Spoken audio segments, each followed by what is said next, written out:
What don't people know happens when you get arrested? I was born in Singapore, spent most of my childhood abroad, and only moved back at 17. Maybe if I grew up there I would have known more seriously how they treat crime and misbehavior. I didn't pay much attention in school and got involved in crime in my late teens and earlier 20s, eventually escalating to robbery. I didn't use a real weapon but pretended I had one, and it worked well for a while in a place where most people are unaccustomed to street crime, until inevitably I eventually got caught. This was during the early pandemic, so they maybe factored that in when giving me a comparably short prison term at only 2 years, but I think the judge made up for it by ordering 12 strokes of the cane, a bit higher than I expected. I knew it would hurt, but I had no idea how bad it actually would be. Prison was no fun, of course, but the worst was that they don't tell you what day your caning will be. So every day I wondered if today would be the day.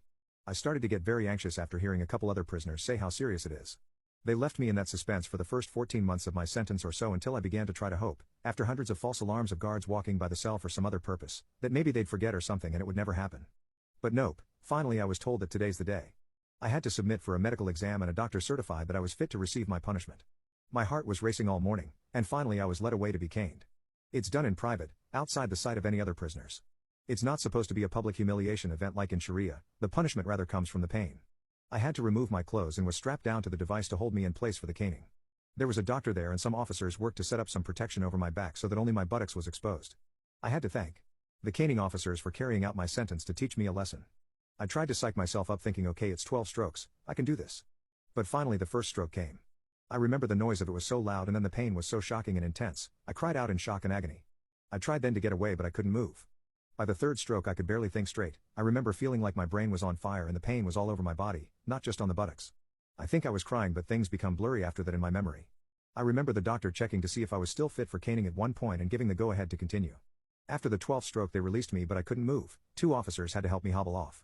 They doused the wounds with antiseptic spray and then took me back to a cell to recover. My brain felt like it was melting from the pain, so my sense of time is probably a bit distorted from that day, but I remember I collapsed down in the cell and either passed out or went to sleep. But little did I realize that the real punishment of caning is more the aftermath than the caning itself. When I woke up the pain was still incredibly intense, but not so much that it was distorting my mind, which almost made it worse in a way. My buttocks had swollen immensely and any pressure on it felt like fire that immediately crippled me, almost worse than a kick to the groin. My first time I felt like I had to use the toilet, I was filled with dread because of the pain. I managed to do it squatting instead of sitting, but still, just the motion of going number 2 agitated all the wounds and the pain was so sudden and intense that I threw up. I tried to avoid eating for a week because I didn't want to have to use the toilet. After a couple days the officers told me I couldn't lay naked in my cell anymore and had to wear clothes. This was scary because they would agitate the wounds. I spent most of the day trying to lay face down and totally still because even small movements would hurt so bad as the clothes rustled against it. This continued for about a month before things started to heal, and even then, these actions remained very painful, just not cripplingly painful. I didn't sit or lay on my back for many months. By the time I got out of prison I had mostly recovered, but even to this day, there are severe scars and the area can be a bit sensitive. It was way worse than I expected the experience to be.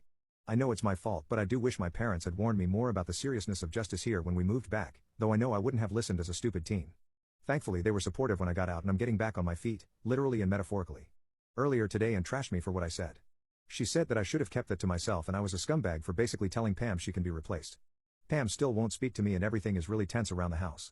Now Pam is fully convinced that I'm not in love with her and I'm just waiting for her to die so I can replace her with a new toy.